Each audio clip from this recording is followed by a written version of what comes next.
Hey there, I'm Octavia, a relationship strategist for ambitious entrepreneurs, courageous entrepreneurs. And this is going to be a presentation about leadership, internal and external leadership, leadership in relationships. And I will be dropping some neuroscience nuggets on you all today regarding this. And so I'm really happy to have you here. So what does leadership mean? I would like to start right there. Like, what does leadership mean? So to me, there's a lot of traits of good leaders and leadership. And one of the hallmarks of leadership is that we are able to respond instead of reacting to the situation. So, and there might be a lot of circumstances where it's easier for us to respond and we don't get reactionary. But there are some situations where we get more reactionary, and that can oftentimes be in our personal relationships. Like we get triggered by something somebody's saying, and the next thing you know, like the conversation just spirals up. So what do you do in those kinds of situations? So that's one of the topics. And then leadership of ourselves. So one of those aspects would be leading ourselves to respond, like calming ourselves down so we're not reacting and we are responding. So that's one aspect of leadership of ourselves. But we can also be better leaders of ourselves in how we talk to ourselves too. And a lot of times how we speak to ourselves is reflected to some extent in our relationships. Like if we are constantly saying negative things to ourselves, then we're going to show up less confident in our relationships, right? So that's pretty obvious. So I'm just going to touch on a couple of points to keep this relatively simple, sweet, straightforward. And so, okay, leadership in relationships would be a moment of recognizing, like, maybe the other person is, having a moment, maybe they're triggered by something we did. What would it be like to give them some space to really express what happened and then, like, if they don't really know how to handle themselves, maybe you can guide them through a process where you can receive the feedback that you need in order to be a better person in that relationship. And you can guide the conversation knowing that they're upset, preventing yourself from getting upset, and guiding them through, calming them down, letting the deeper part of what's going on with them come out, which maybe it doesn't even have anything to do with what you did or say or said, but you can guide them through their own process and bring them some relief and actually elevate and deepen the connection that you have with each other. Because your partner, if you're able to do this with them, they're going to really appreciate that. They're going to see you as like really, really supportive and really loving. And most of my listeners know already that I'm working this intersection between relationships and business. And so when we have a supportive, loving, wonderful relationship at home, it absolutely naturally brings us into a higher octave in our business as well. Those positive, healthy chemicals that flow through our systems when we're in a really good partnership are the same ones that help us get into our flow state, get really productive at work, help us to be really creative and innovative, and really be in access of all of our capabilities when we're at work. So it's really wonderful to forge these relationships at home.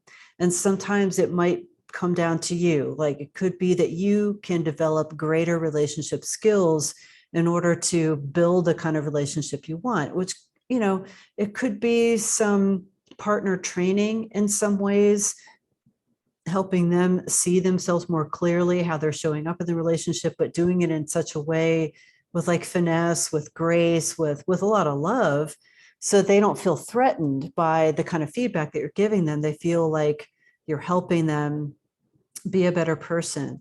And so this is really, the best kinds of relationships are the ones where we can help each other grow. And if you're the one demonstrating these higher level relationship skills with your partner, then you can train them on those skills and they can become a better partner to you as well. And so imagine that, you're at the verge of an argument and you can tell, like, you have some confidence in the situation. And you're kind of like, I really don't think I did anything wrong, but I see that she's really upset right now.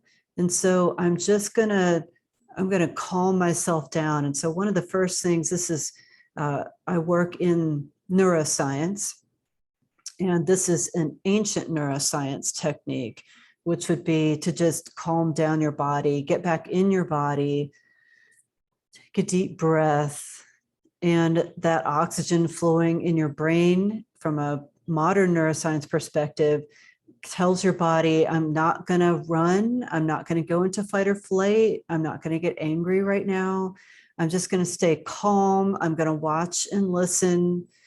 And that's the space where you can respond instead of react. So that's always the first thing I recommend to people, is to get in your body, calm yourself down. And when you take those deep breaths, you're sending the powerful message to your body, it's safe. It's safe here. I don't have to run because I just took a deep breath. So if you can consciously train yourself to take a deep breath, you might just head this argument off at the pass and not ever let it transpire.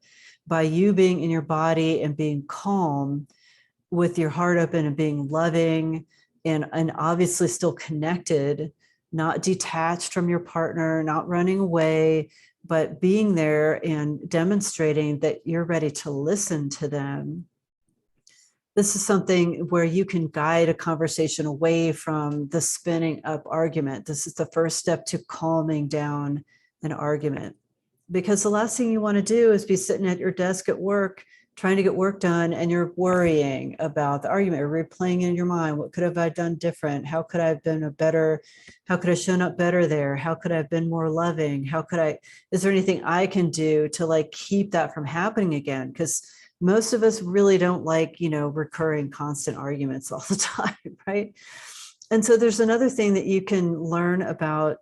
Comes from modern neuroscience to defuse one of these kinds of arguments too.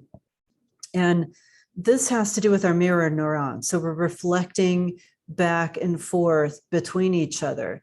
So this is why when one person reacts, the other person starts reacting, then you react to them reacting. And it basically just is this ricochet, is what I call it, a ricochet effect in the dynamic. Because imagine that you're in the fun house, you're staring at a fun house mirror, and there's mirrors on both sides of you. And you can see yourself down the hallway of mirrors behind you. You can see in front of you and see yourself in the hallway of mirrors behind you. That is literally the same thing that happens with the mirror neurons right here in our brains. And what mirror neurons are designed for, because our brains have an incredible amount of social wiring. Because back in the day, caveman days, the only way we could secure our survival, the only way we could be assured that we're going to make it and we're going to live and all that stuff, is to be in groups, and to be in groups and to be harmonious with those groups. So our brains have an unbelievable amount of social wiring, which is a really, really interesting topic in and of itself, because it plays into a lot of the things that are happening these days with bias and prejudice and things like that, like the incredibly damaging effect that has on not only the brain and of course all the other emotions and everything of the person that's receiving the prejudice, but the person who's dishing out the prejudice, actually their mirror neurons are watching another person suffer, which makes them suffer too. And most of the time, the people that are racist or prejudiced are suppressing those feelings, but they are feeling the suffering of the other person. So that was, just like a little side topic there. Okay, so back to this mirror neurons thing. If you're aware of mirror neurons, then you will take a little bit more consideration in your communication skills to make that other person know and understand that you are truly listening to them. You're acknowledging them, acknowledging what they have to say, and I'm going to just say this, even if you don't like what they're saying, you can still say, I get that what I did got you upset, or I get that something I did made you think I was doing something different. I get that. And I want to hear what you have to say about it. I want to just listen. Now, of course, this takes a really thick skin. This is leadership. You have a thick skin to their complaint. You have a thick skin to the fact that they're upset. You have a thick skin to the fact that in the moment, they're judging you to be guilty until proven innocent, right?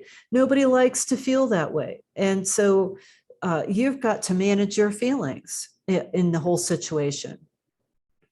But if you want to take the high road and you want to lead this relationship to a better place, you really value this person in your life, and they're wired like a normal person, not like a kind of a toxic, crazy person they just have really different wiring, then you'll benefit. Both of you will benefit from leading this relationship to where you both want it to go. And so these are some techniques, like in the heat of the moment, take that deep breath, get in your body, and be willing to listen, even if what they're saying is really kind of harsh, right? And now when people are triggered, this is another thing you got to have a thick skin to. When people are triggered, they might be saying a lot of untrue things. If they're really mad and really upset, they are probably yelling at you for things that a lot of other people did in the past that have nothing to do with you. And they might be blowing the situation way out of proportion. So the leader in a relationship like this, in a moment in your relationship like this, will have that thick skin and recognize from their own place of confidence, this is way beyond, this is definitely getting blown out of proportion. But I know now, here's something I learned from sales. People only have 2 minutes of venting and yelling in them.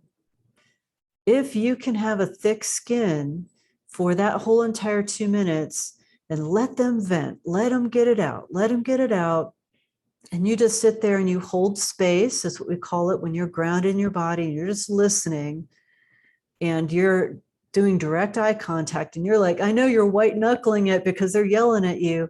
Know that it is not going to last forever. As long as you stay quiet and you do not throw fuel on the fire, it will all pass in about 2 minutes, and they'll go, and they're going to start coming down off of that, and they're going to start to get a little bit more rational. And you can even ask them in that moment, like, wow, that was a lot you just laid on me right there. And I'm still over here kind of like, reeling from everything you just laid on me. But are you ready now to have a calm discussion about what's really going on here? And if you know about the mirror neurons and you know that they might be overreacting to this current situation because they're reacting from a lot of past situations. You take all these kinds of things into account, then what can transpire next is potentially a really deep connection that can actually be healing for the other person. And you were the leader that got them to that. And so then you can start asking them questions. Well, you said this and this. I think that what occurred, or my story of what the actual activity that occurred, was this and this. And so I'm wondering, are you really that upset about me not taking out the trash? I mean, like, are you really going ballistic about me not taking the trash? Or do you think there's something else going on here? And if you say it calmly like that, they have the opportunity, or giving them opportunity to be self-reflective, and whether they really want to continue to, like, dig the knife in or keep fanning the flames, or they want to spin back up and yell some more, or if they're ready to kind of talk, come down and have a normal tone of voice. You can even request that in a normal tone of voice. Can you tell me a little bit more of what's going on inside you? Like, what is really exactly making you this upset? And with any luck, they'll start to remember some of those other difficult situations that this situation reminded them of. And then you can really start having an adult conversation where you can give that person some support for, basically, they experienced a trauma in the past and they saw this event as through that same filter. But you can add, they can start to realize, no, but I'm not that person. I didn't actually, it looked the same, but it wasn't really the same. And you can maybe plant some seeds. Well, what if it looked the same, but it wasn't really the same? Then where would we be at right now? So this is another kind of how to diffuse an argument and be the leader in your relationship. And when you're the leader in your relationship, you can guide the relationship to become more mature and more supportive. If you're able to operate this way with your partner when they're upset, then you have a right to receive similar treatment from them when you're upset. And you can train them on this method, right? Stay calm, take a deep breath, everything's safe. You're going to survive this. Listen, use your mirror neurons. Let that bounce back and forth, that ricochet, be a positive, healthy thing instead of something that gets really escalated and scary and starts hurting the relationship. So these are the moments that are really important to have leadership, self-mastery, and leadership in guiding the relationship in a good direction. And so this will give you a more supportive relationship at home, which helps you to have those career wings for you to really be all in your career, not worrying about stuff. Even if you have the capability of compartmentalizing, if these kinds of arguments are happening over and over again, I can guarantee you that worry is going to start bleeding out of your ability to compartmentalize. So this is Octavia, intuitive success strategist, intuitive relationship strategist for ambitious and courageous entrepreneurs. Because I told you had to have a thick skin. That's why I work with courageous entrepreneurs. I hope this has been helpful for you. You have a phenomenal rest of your day. You have an absolutely phenomenal rest of your day.